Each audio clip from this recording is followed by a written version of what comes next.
Hello friends, welcome to LTX classes. So friends, let us start the discussion. Before that there was a small announcement. మన యొక్క flagship UPSC infinity course ఇప్పుడు మీకు live plus recorded classes available ఉంటాయి. So దీంట్లో మనకి GS prelims plus mains cover అవుతుంది, NCERT foundation, current affairs, CSAT, prelims test series, mains answer writing ఇవన్నీ కూడా కవర్ అవుతాయండి మనకి. సో దీని యొక్క ఫీ మనం ఛార్జ్ చేసేటువంటిది 60,000 రూపీస్. సో దీన్ని మీరు ఈఎంఐ 5,000 పర్ మంత్గా కూడా మీరు పే చేసుకోవచ్చు. ఇది మీకు లైఫ్ టైం వ్యాలిడిటీ తోటి వస్తుంది.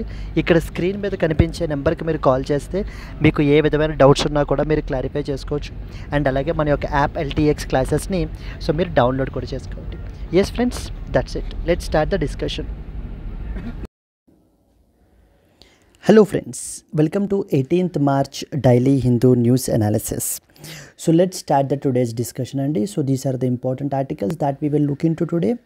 Supreme Court to examine the petition on the CAG appointment process. Very important article, Andy manaki. Second one, the barriers faced by that of the construction workers.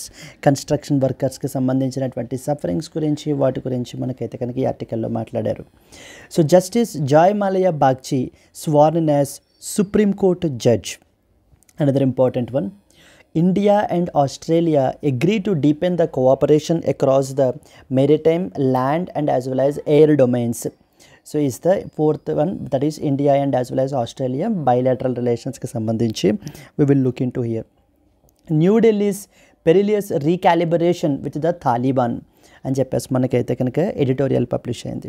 So these are the articles which we will cover in the today's Hindu news analysis అండి.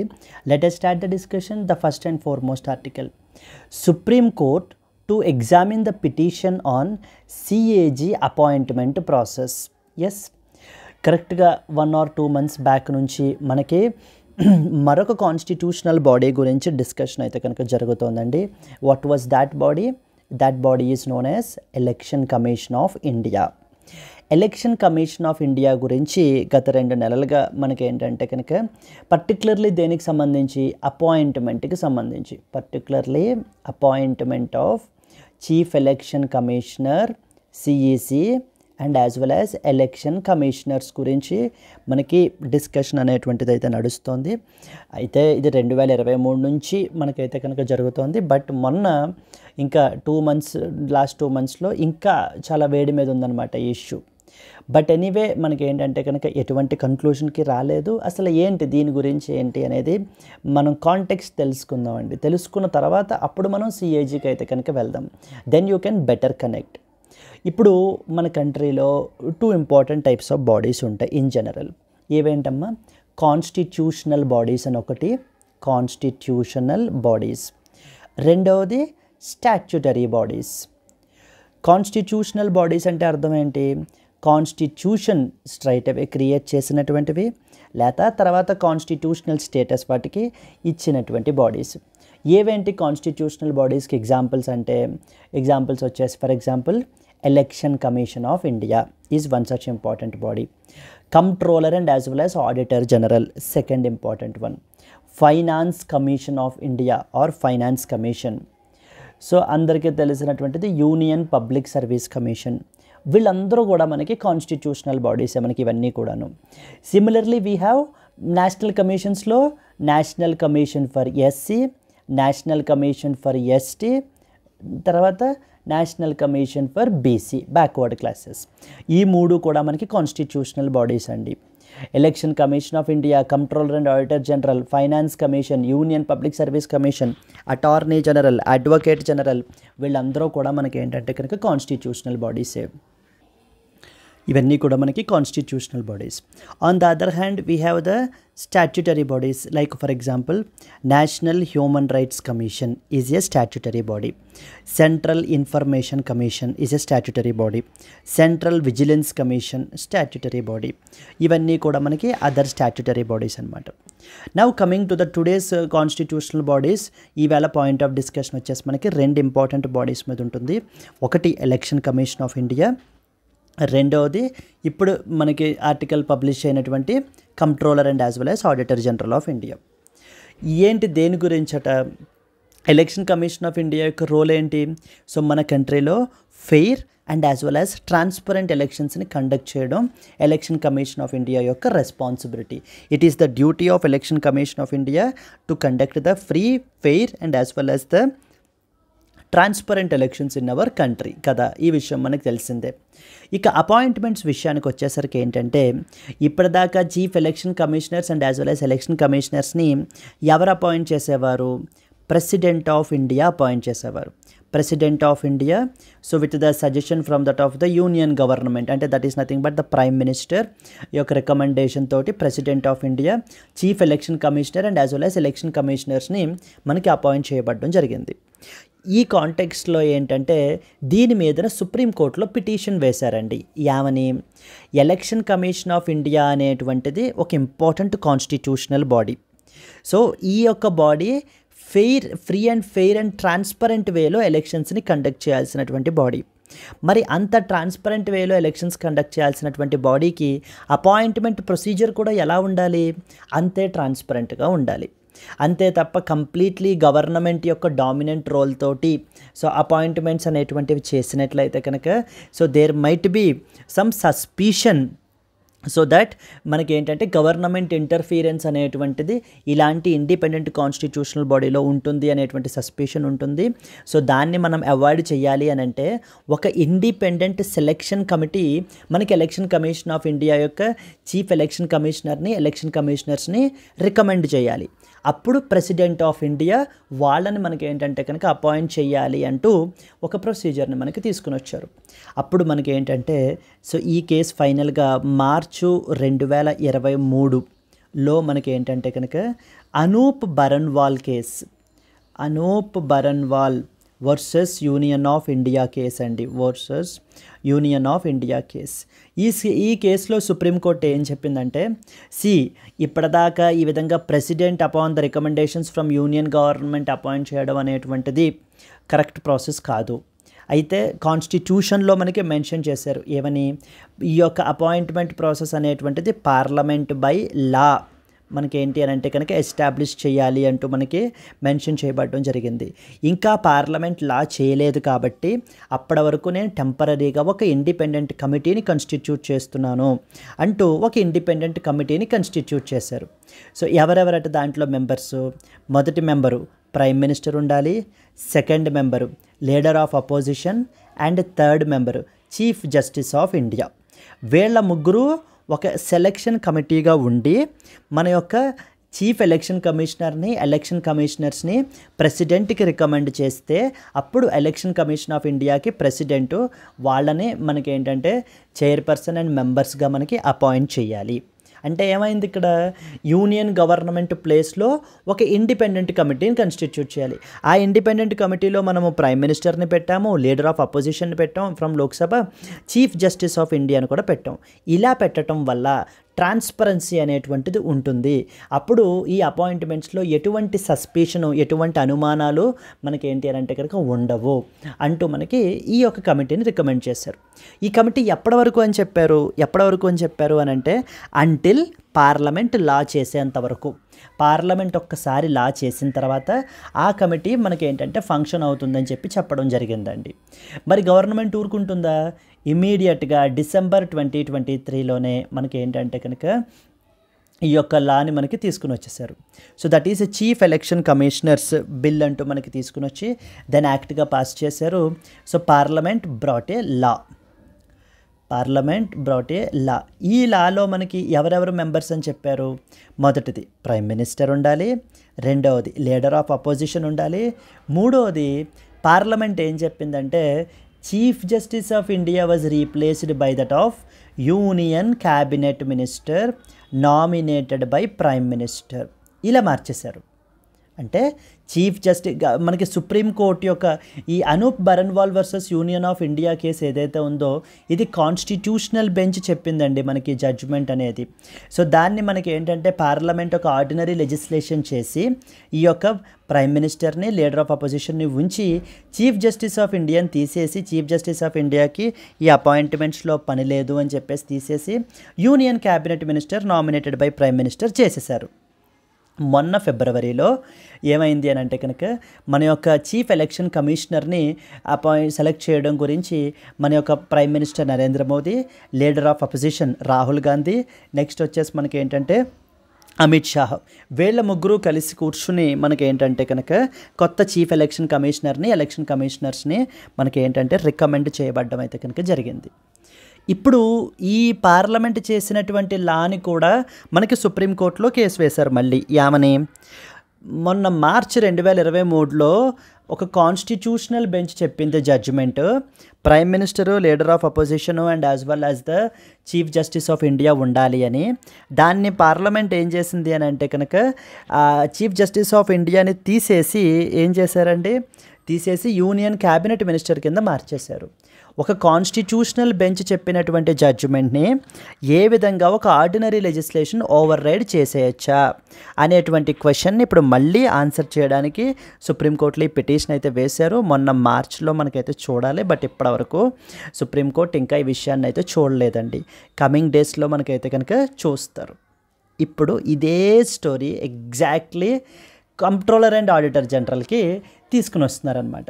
ఇప్పుడు మళ్ళీ అంటే మొన్న అప్పుడు election commission of India యొక్క appointment procedure మీద ఏ విధంగా అయితే పిటిషన్ వేశారో ఇప్పుడు controller and as well as auditor general మీద కూడా మళ్ళీ అలాగే పిటిషన్ వేశారు. ఏమని, కంట్రోలర్ అండ్ ఆడిటర్ జనరల్ అనేది కాన్స్టిట్యూషనల్ బాడీ, ఇది మనకి article number 148 to 151 of the constitution of India అండర్లో మనకైతే కనుక ఇది ఫంక్షన్ చేస్తుంది.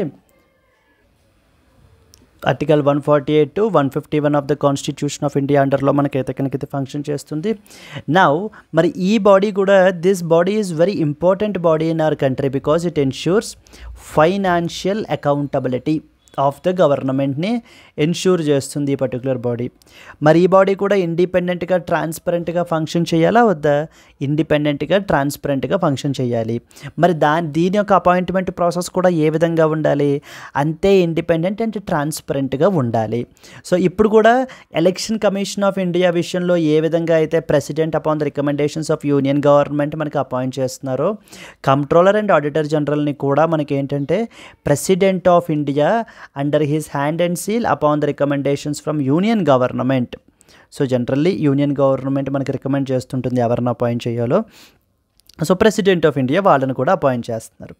ఇక్కడ మనకి పిటిషన్ ఏం వేశారంటే election commission of India appointment procedure విషయంలో లాగానే ఇక్కడ కూడా ప్రైమ్ మినిస్టర్ ఉండాలి, లీడర్ ఆఫ్ అపోజిషన్ ఉండాలి, చీఫ్ జస్టిస్ ఆఫ్ ఇండియా ఉండాలి. అంటే మళ్ళీ సేమ్ స్టోరీ అనమాట.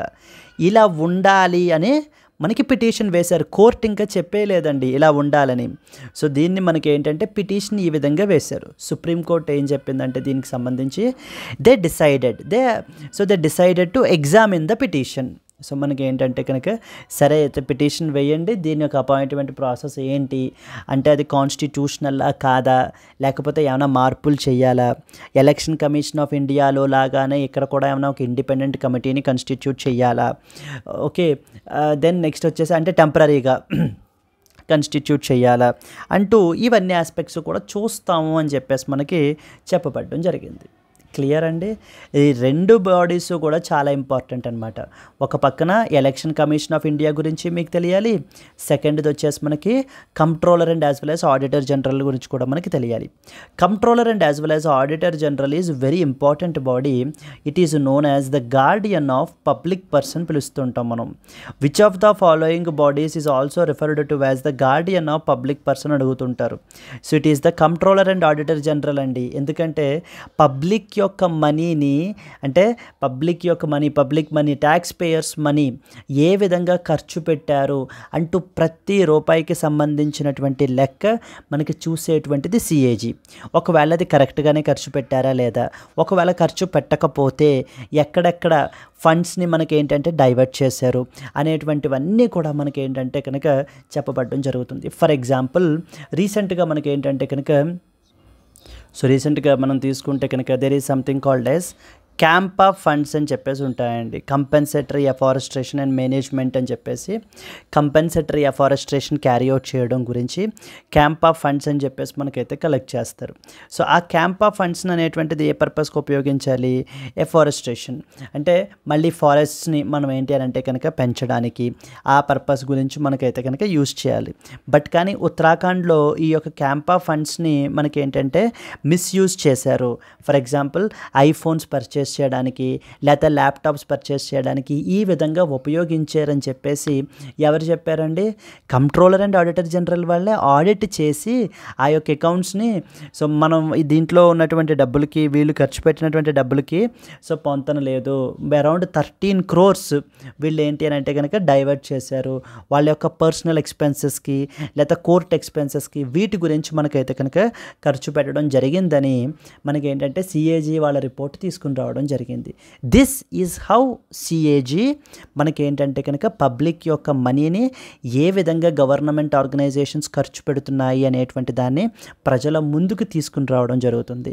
అండ్ అదేవిధంగా ఈ యొక్క రిపోర్ట్ని సిఏజీ ఇప్పుడు మనం తీసుకుంటే కనుక controller and auditor general union గవర్నమెంట్కి సంబంధించినటువంటి అకౌంట్స్ అన్నిటినీ కూడా అంటే ప్రతి డిపార్ట్మెంట్ని మనకి ఆడిట్ చేసి ఏం చేస్తారండి? ఆ యొక్క రిపోర్ట్ని ప్రెసిడెంట్ ఆఫ్ ఇండియాకి సబ్మిట్ చేస్తారు. అప్పుడు ప్రెసిడెంట్ ఆఫ్ ఇండియా మనకి ఏం చేయాలి? దాన్ని పార్లమెంట్లో ప్రవేశపెట్టాలి. సరిగ్గా చూసుకోండి, సిఏజీ స్ట్రైట్ అవే పార్లమెంట్లో ఇంట్రడ్యూస్ చెయ్యదు రిపోర్ట్స్ని. సిఏజీ ప్రెసిడెంట్కి సబ్మిట్ చేస్తారు వాళ్ళ యొక్క ఏ రిపోర్ట్స్ని? యూనియన్ గవర్నమెంట్కి సంబంధించిన రిపోర్ట్స్ని. మరి ప్రెసిడెంట్ తన యొక్క షెల్ఫ్స్లో దాచుకుంటారా? No, right. It need to be laid down before the parliament. పార్లమెంట్లో ఇంట్రడ్యూస్ చేసిన తర్వాత పార్లమెంట్లో there was one important committee called as public accounts committee. ఈ పబ్లిక్ అకౌంట్స్ కమిటీ ఏం చేస్తుందంటే సిఏజీ సబ్మిట్ చేసినటువంటి రిపోర్ట్స్ అంటే ప్రెసిడెంట్ ఆఫ్ ఇండియా ఏవైతే రిపోర్ట్స్ని పార్లమెంట్ అండర్లో మనకి పార్లమెంట్ ముందు ప్రవేశపెట్టారో ఆ రిపోర్ట్స్ అన్నిటినీ స్క్రూటనీ చేసి నీట్గాను అక్కడ ఉండేటువంటి మెంబర్స్ ఆఫ్ ద పార్లమెంట్కి అర్థమయ్యే విధంగా సింపుల్ లాంగ్వేజ్లో ఎంతెంత ఫండ్స్ని ఏమేమి అయ్యాయి అంటూ మనకి ఇది స్క్రూటనీ చేసి మనకు ఒక రిపోర్ట్ తయారు చేసి మొత్తం అందరికీ డిస్ట్రిబ్యూట్ చేస్తుంది. డిస్ట్రిబ్యూట్ చేసినప్పుడు opposition parties of the parliament మనకి ఏం చేస్తారు? They will start asking the questioning the గవర్నమెంట్ని క్వశ్చన్ చేస్తారు. సిఏజీ చెప్పిన రిపోర్ట్ ప్రకారం ఇన్ని కోట్లు ఈ విధంగా డైవర్ట్ అవ్వబడ్డాయి, లేకపోతే ఈ ఫండ్స్ అసలు ఇంకా ఇప్పటిదాకా యూటిలైజ్ కూడా చేయలేదు. ఫర్ ఎగ్జాంపుల్ కన్స్ట్రక్షన్ వర్కర్స్కి సంబంధించి మనకి ఏంటంటే కనుక అరౌండ్ 70,000 crore ఫండ్ ఉండిపోయిందండి. అది అసలు ఉపయోగించట్లేదు అనమాట. కన్స్ట్రక్షన్ వర్కర్స్ యొక్క వెల్ఫేర్ గురించి ఉపయోగించాల్సినటువంటి ఫండ్స్ ఉపయోగించట్లేదు. అది మనం నెక్స్ట్ ఆర్టికల్లో మనం చూస్తాం. సో ఈ విధంగా ఏం చేస్తారు? గవర్నమెంట్ని క్వశ్చన్ చేస్తారు. దిస్ ఈజ్ హౌ అకౌంటబిలిటీ అనేటువంటిది ఉంటుంది మనకి. అందుకనే అంటారు కంట్రోలర్ అండ్ ఆడిటర్ జనరల్ అనేది ఎగ్జిక్యూటివ్ని ఫైనాన్షియల్లీ అకౌంటబుల్ టు లెజిస్లేచర్ చేస్తుంది. ఎగ్జిక్యూటివ్ని financially accountable to that of the legislature చేసేటువంటి పని ఎవరు చేస్తారండి? ఇదంతా ఫెసిలిటేట్ చేసే body CAG, controller and as well as auditor general మనకి ఏంటంటే ఈ యాక్టివిటీ చేస్తుంది. ఇక్కడ ఒక విషయం అర్థం కావాలి ఏంటంటే ఇప్పుడు డబ్బులు డైవర్ట్ చేసేటప్పుడు సిఏజీకి ఏం తెలియదండి. ఆల్రెడీ డైవర్ట్ అయిపోయిన తరువాత అంటే క్రైమ్ జరిగిపోయిన తర్వాత సో సిఏజీ మనకి ఇలా ఖర్చు పెట్టారు, ఇలా డైవర్ట్ చేశారు అని చెప్పేసి మాత్రమే చెప్తుంది. అంతే తప్ప ముందు ఆపేటువంటి పవర్ మన కంట్రీలో ఈ సిఏజీకి అయితే కనుక ఉండదు. After auditing the accounts of that concerned department so ఈ విధమైనటువంటి స్కామ్స్ అన్నీ కూడా మనకి ఏంటంటే కనుక వెలుగు చూస్తాయి. అప్పుడు పార్లమెంట్లో దీన్ని మనకి క్వశ్చన్ చేయబడడం అయితే జరుగుతుంది. So this is how you need to understand. అయితే ఇక్కడ సిఏజీ యూనియన్ గవర్నమెంట్ యొక్క అకౌంట్స్ని ప్రెసిడెంట్కి సబ్మిట్ చేస్తారు. అదే సిఏజీ స్టేట్ గవర్నమెంట్ యొక్క అకౌంట్స్ ఉంటే కనుక ఎవరికి సబ్మిట్ చేస్తారు? అవి కూడా మళ్ళీ ప్రెసిడెంట్కేనా? లేదండి, అవి గవర్నర్కి సబ్మిట్ చేస్తారు. సో గవర్నర్ తన యొక్క షెల్ఫ్లో దాచుకోవచ్చా? No, it has to be introduced before their concerned state legislature. ఆ పర్టికులర్ స్టేట్ లెజిస్లేచర్లో మనకి ఏంటి అని అంటే కనుక వాళ్ళు సో దాన్ని ఇంట్రడ్యూస్ చేయాలి. అప్పుడు అక్కడ ఉండేటువంటి పార్టీస్ కూడా స్టేట్ గవర్నమెంట్ని క్వశ్చన్ చేస్తాయి. ఈ విధంగా అకౌంటబిలిటీ అనేటువంటిది ఉండే విధంగా చూసేటువంటి బాడీ సిఏజీ. మరి సిఏజీ అనేటువంటిది ఇంతలాగా మనకి చేస్తూ ఉన్నప్పుడు, ఇంత క్రూషియల్ రోల్ ప్లే చేస్తున్నప్పుడు దీని అపాయింట్మెంట్ ప్రొసీజర్ ఎలా ఉండాలి? అంతే ట్రాన్స్పరెంట్గా ఉండాలి. అందుకే పిటిషన్ వేశారు ఇప్పుడు. సో దయచేసి సిఏజీ యొక్క అపాయింట్మెంట్ ప్రాసెస్ని కూడా మార్చండి. ఒక సెలక్షన్ కమిటీని పెట్టండి. ఒక ఇండిపెండెంట్ సెలక్షన్ కమిటీని పెడితే అక్కడ కూడా prime minister, leader of opposition, so chief justice of India, ఇలా ముగ్గురిని యాడ్ చేసి మనం యాడ్ చేయడం వల్ల ఏమవుతుందంటే, ఈ విధంగా రికమెండ్ చేయడం వల్ల ఏమవుతుందంటే ట్రాన్స్పరెన్సీ అనేటువంటిది పెరుగుతుంది అనేది ఇక్కడ పిటిషనర్స్ యొక్క కన్సర్న్ అండి. క్లియర్? ఐ హోప్ ఖచ్చితంగా సిఏజీ బాడీ గురించి మనం ఖచ్చితంగా క్లియర్గా మనం అయితే కనుక తెలుసుకోవాలి. Let us read some important points now. The supreme court has decided to, ఇంకా ఈ చీఫ్ ఎలక్షన్ కమిషన్కి సంబంధించిన స్టోరీ అదంతా నేను ఇందులో ఏం యాడ్ చేయలేదు, ఎందుకంటే అది మనం ఆల్రెడీ ఇంతకు ముందు ప్రీవియస్ పీడిఎఫ్స్లో మీకు ఆల్రెడీ కవర్ అయ్యి ఉంటుందండి. జస్ట్ ఈ సిఏజీ గురించి మీకైతే మళ్ళీ సిమిలర్ కాంటెక్స్ట్లో ఇప్పుడు సిఏజీ గురించి వచ్చింది అనేది చెప్పడం గురించి మాత్రమే ఇక్కడ ఈసీఐ గురించి, ఎలక్షన్ కమిషన్ ఆఫ్ ఇండియా గురించి మనం రాసాం. ఇంతకుముందు ఆర్టికల్స్లో అన్నింటిలోనూ చాలా క్లియర్గా మనం అయితే కనుక కవర్ చేసాము. దయచేసి అది ఒకసారి రిఫర్ చేసుకోండి. Yes, moving forward, the Supreme Court has decided to examine the plea challenging the absolute control of the executive in the appointment procedure of the comptroller and as well as auditor general. ఈ CAG అనేటువంటి బాడీని, పర్సన్ని appoint చేయడం గురించి ఇక్కడ ఎవరికండి absolute control ఉంది? Executive has absolute control. ఇక్కడ లెజిస్లేచర్కి కానీ జ్యుడిషియరీకి కానీ మనకి ఎటువంటి రోలు మనకి లేదు. బట్ స్టిల్ అపాయింట్మెంట్స్ అనేటువంటివి కాన్స్టిట్యూషనల్ బాడీస్కి ఎగ్జిక్యూటివ్ చేయాలి, that is fine. But not the complete absolute control అనేటువంటిది ఉండటం కూడా కొంత మనకి ఏంటి అని అంటే కనుక నాట్ డిజైరబుల్ అండి. ఈ విధంగా ఒక ఇండిపెండెంట్ కమిటీ ఉండడం ద్వారా మనకి అపాయింట్మెంట్ ప్రాసెస్లో కూడా మనం ట్రాన్స్పరెన్సీ అనేటువంటి దాన్ని మనం చూడొచ్చు. Clear? The petition argues that the current process affects the independence of this constitutional authority, which ensures financial accountability of the executive to the legislature. Which of the following bodies ensures financial accountability of the executive to that of the legislature అని కూడా అడుగుతుంటారు. So the answer వచ్చేసి CAG, controller and auditor general is the body అండి which will perform that particular role. Now CAG as a constitutional authority. Controller and auditor general అనేది constitutional బాడీయే కదా. Yes, ఏమేమి other bodies అనుకున్నాం మనము? Union public service commission, election commission of India, controller and auditor general, attorney general, advocate general, వీళ్ళందరూ కూడా constitutional bodies అండి. Finance commission. So all these are constitutional in nature. So ఇది మనకి union, state and as well as local government expenditures to ensure transparency and as well as accountability. Transparency and as well as అకౌంటబిలిటీని maintain చేయడం గురించి వాళ్ళ యొక్క accounts అన్నిటినీ కూడా audit చేయడం అనేది జరుగుతుంది. Yes, article 148 to 151 of the Indian constitution deal with the CAG's appointment powers and as well as functions. ఎప్పుడైనా ఏదైనా ఒక కాన్స్టిట్యూషనల్ బాడీ గురించి మనకి మెయిన్స్లో క్వశ్చన్ అడిగినప్పుడు ఖచ్చితంగా వాటి ఆర్టికల్స్ తోటి మనం ఇంట్రడక్షన్లో రాయటం వల్ల definitely you will have some extra edge అండి. ఎందుకనంటే you are talking on ground, అంతే తప్ప మనం గాల్లో మేడలు కట్టకుండా టు ద పాయింట్ మనం మాట్లాడుతున్నాం. కంట్రోలర్ అండ్ ఆడిటర్ జనరల్ అనేది constitutional body. Article 148 to 151 of the Indian కాన్స్టిట్యూషన్లో మనకి మెన్షన్ చేశారు. వీటికి సంబంధించినటువంటి appointment related things, powers, procedure, functions ఇవన్నీ కూడా అని చెప్పేసి రాయటం వల్ల definitely it will become a good introduction. So petitioners ఏమంటున్నారు? Advocate Prashant Bhushan argued that the exclusive control of the executive over the CAG's appointment will affect its independence. So దీని యొక్క independence అనేటువంటిది ఎఫెక్ట్ అవుతుంది. కాబట్టి ఏం చేయాలి? The petition suggested that CAG must be appointed in consultation with a selection committee. అంటే president with recommendations from union government, directly central government కాకుండా president ఎవరి రికమెండేషన్ తీసుకోవాలి? ఈ కమిటీ యొక్క రికమెండేషన్ తీసుకోవాలి. ఆ కమిటీలో ఎవరెవరు ఉంటారు? Prime minister, leader of opposition, chief justice of India మనకి ఉండడం జరుగుతుందండి. సో కన్సర్న్స్ ఏంటి?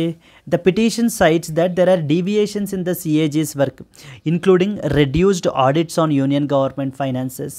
అంటే ఇక్కడ మనకి ఆ, ఈ పిటిషన్లో కన్సర్న్స్ రైజ్ చేస్తున్నారండి. ఏమని అని అంటే సిఏజీ కూడా అంత ట్రాన్స్పరెంట్గా మనకి ఏంటి అని అంటే కనుక ఈ మధ్యన కొన్ని డీవియేషన్స్ ఉన్నాయి, ఇదిగా పెర్ఫామ్ చేయట్లేదు అనుకున్నటువంటి విధంగా.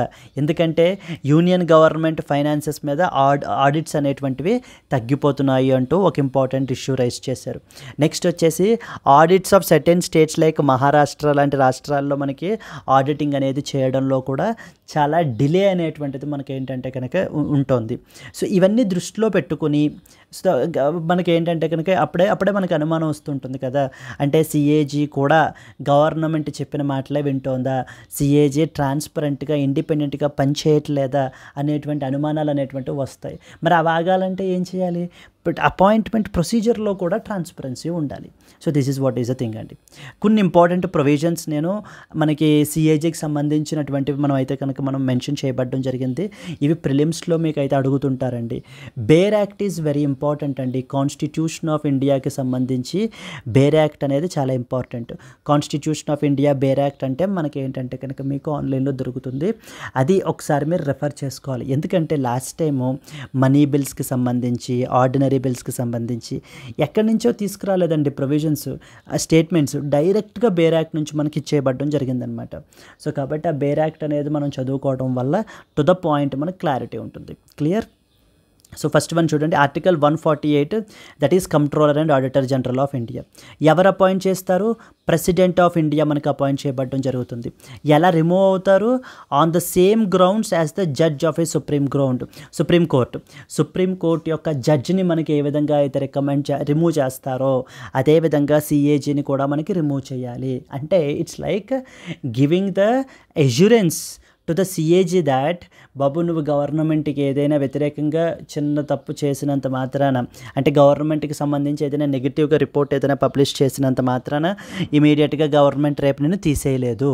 నిన్ను రిమూవ్ చేయాలంటే ఒక జడ్జ్ ఆఫ్ ఏ సుప్రీం కోర్టుని రిమూవ్ చేయాలంటే కనుక ఏ ప్రొసీజర్ ఫాలో అవుతారో అదేవిధంగా ఏ గ్రౌండ్స్ అయితే ఫాలో అవుతారో ఆ మీద నిన్ను తీయబడటం జరుగుతుంది. అంటే పార్లమెంట్ విల్ ఇన్వాల్వ్. సో కాబట్టి నీ ఇదికి మనకేమీ రిస్క్ ఏమీ లేదు, నువ్వు ఇండిపెండెంట్గా వర్క్ చెయ్యి అని చెప్పడం అనమాట. అయితే every person who is appointed as CAG so shall before entering the office make and subscribe and oath or affirmation before president of India ముందు ప్రమాణ స్వీకారం తీసుకోవాలి. లేదా ఇంకెవరైనా person that is appointed by the president of India, ఒకవేళ president of India వేరే పనుల్లో బిజీగా ఉన్నప్పుడు వేరే పర్సన్ని సో ఇది చేయమని చెప్పేసి ఈ ఫంక్షన్ చేయమని చెప్పేసి మనకి చెప్పబడటం జరుగుతుందండి. శాలరీ అండ్ ద కండిషన్స్ అన్నీ ఎవరు డిటర్మైన్ చేస్తారు? Parliament by law. ఇక్కడ అడుగుతారండి ఈ question. Consider the following statements. The controller and auditor general will be appointed by the president of India. అది బాగానే ఉంటుంది. The salary and other conditions of service of the controller and auditor general shall be determined by అని చెప్పేసి మనకి ఇక్కడ options ఇస్తుంటారనమాట. It was like A president, then next వచ్చేసి మనకి B prime minister, then C వచ్చేసి పార్లమెంట్, దెన్ డి వచ్చేసి ministry of finance. ఈ విధంగా రకరకాల ఆప్షన్స్ ఇవ్వబడడం జరుగుతుంది. పార్లమెంటు బై లా చేసి తన యొక్క శాలరీ పరిస్థితులు ఏంటి, అదర్ కండిషన్స్ ఆఫ్ సర్వీస్ ఏంటి అవన్నీ కూడా మనకి చెప్పబడడం జరుగుతుంది మనకి. Yes, shall not be altered to his disadvantage after the appointment. Next ఏంటంటే shall not be eligible for further office అండి. ఒక్కసారి సిఏజీగా అయిన తర్వాత మరలా సిఏజీగా సర్వ్ చేసిన తర్వాత మళ్ళీ గవర్నమెంట్ ఆఫ్ ఇండియా అండర్లో కానీ లేదా గవర్నమెంట్ ఆఫ్ ఎనీ స్టేట్ అండర్లో కానీ వర్క్ చేయడానికి వీల్లేదు. Yes, then the next one is the administrative functions of the service of person serving in the Indian Audit and Accounts Department IAAD అని చెప్పేసి ఉంది. ఇది మనకి సిఏజీ అండర్లో వర్క్ చేస్తుంది. ఈ ఇండియన్ ఆడిట్ అండ్ అకౌంట్స్ డిపార్ట్మెంట్కి ఆఫీసర్స్ని Indian audit and accounts services అని చెప్పేసి ఒక సర్వీస్ ఉంటుందండి. యూపీఎస్సీ సివిల్ సర్వీసెస్లోనే మనకి ఇండియన్ అడ్మినిస్ట్రేటివ్ సర్వీస్ తెలుసు కదా, అలాగే IAAS అని ఉంటుంది, Indian audit and accounts service అని చెప్పేసి రిక్రూట్ చేసుకుంటారు. సో ఈ సివిల్ సర్వీస్ ఎగ్జామ్ ద్వారానే వాళ్ళని ఆ ఆఫీసర్స్ ఏంటంటే ఇందులో సర్వ్ చేస్తారు ఈ Indian audit and accounts department అండర్లో. They will be determined by rules of the president in consultation with that of the CAG. Administrative expenses అన్నీ కూడా, ఈ పాయింట్ చాలా important, it will be charged on the consolidated fund of India. Consolidated fund of India మీద మనకి ఏంటి అని అంటే కనుక ఛార్జ్ చేయబడుతుందండి. Shall be charged, not voted. Please be very clear. Clear. Article 149లో duties and powers of CAG గురించి mention చేయబడడం జరిగింది.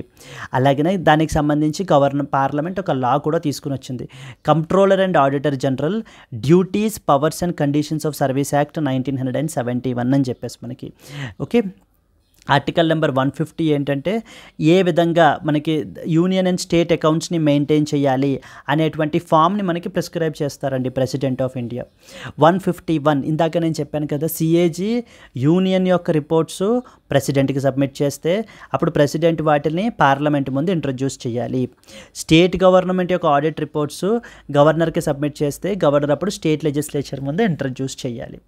ఇవి మనకి article 148 to 151 of the constitution of ఇండియాకి సంబంధించినటువంటి ప్రొవిజన్స్ మనకి. క్లియర్.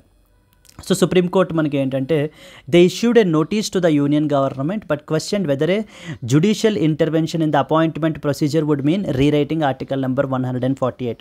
అంటే ఈ విధంగా అపాయింట్మెంట్ ప్రొసీజర్లో మనకి జుడిషియరీ ఇన్వాల్వ్ అవ్వటం వల్ల whether are we rewriting the article number 148 because 148లోనే కదా అపాయింట్మెంట్ రిలేటెడ్ ఆస్పెక్ట్ గురించి మెన్షన్ చేయబడింది అని చెప్పేసి మనకి చెప్పబడడం జరుగుతుంది.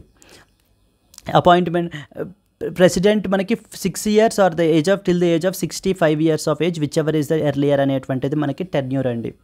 And can be removed only through that of the impeachment. Like supreme court judge, ఒక సుప్రీంకోర్టు జడ్జిని మనకి ఏ విధంగా misbehaviour and as well as incapacity ద్వారా మనకి రిమూవ్ చేస్తారో అదేవిధంగా జనరల్గా ఇంపీచ్మెంట్ అనేటువంటి వర్డ్ మనం ప్రెసిడెంట్కి అయితే కనుక యూస్ చేస్తాం. Not eligible for any further government office post retirement. So ఒకసారి మనకి సర్వ్ చేసిన తర్వాత ఎటువంటి గవర్నమెంట్ ఆఫీస్కి మనకి ఏంటి అంటే కనుక అర్హుడు కాదు.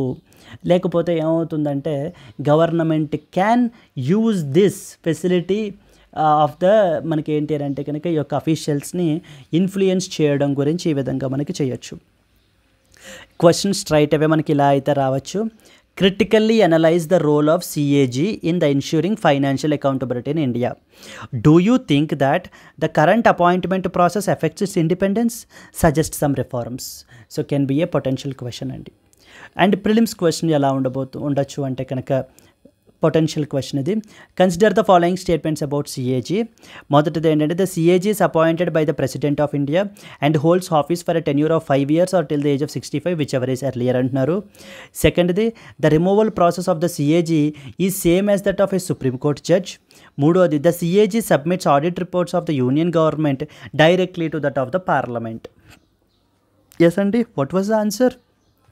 1 only, 1 and 2 only, 2 and 3 only, 2 only, 1, 2, 3. So the first statement తప్పు కదా, ఎందుకని టెన్యూర్ 5 years కాదు కదా 6 years కదండి. So first statement wrong. రెండోది ఏంటి, the removal process of CAG is same as that of a supreme court judge, absolutely correct. మూడోది the CAG submits audit reports of the union government directly to parliament, wrong statement అండి. CAG ముందు ప్రెసిడెంట్కి submit చేస్తే president అప్పుడు parliament మనకి introduce చేయబడడం జరుగుతుంది. ఏ article? Article 151 of the constitution of India. So therefore only 2 is the answer. మనకి ఇక్కడ ఎక్స్ప్లెనేషన్ అనేది ఇవ్వబడడం జరిగింది. These are the important points అండి that you are expected to know with respect to this. So very very important article, అందుకనే మనం కొంత ఎక్కువ టైం అనేటువంటిది తీసుకోబడడం జరిగింది. ఖచ్చితంగా అయితే ఎలక్షన్ కమిషన్ ఆఫ్ ఇండియా మీద కానీ లేకపోతే controller and as well as auditor general మీద కానీ మనకి క్వశ్చన్స్ అయితే వచ్చే అవకాశాలు ఉన్నాయి. Let us move on to that of the next article.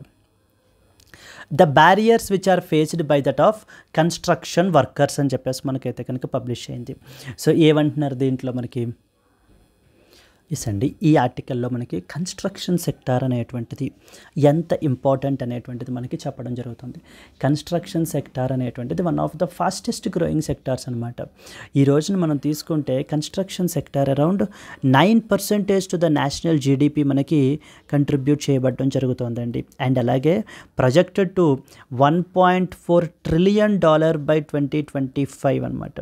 It is projected to reach by about $1.4 trillion by the year 2025. 3 crore workers మనకి ఏంటంటే 2030 నాటికి కన్స్ట్రక్షన్ సెక్టార్ అండర్లో మనకైతే కనుక వర్క్ చేస్తారు అనేటువంటి ఎస్టిమేట్స్ మనకి చెప్పడం జరుగుతుంది.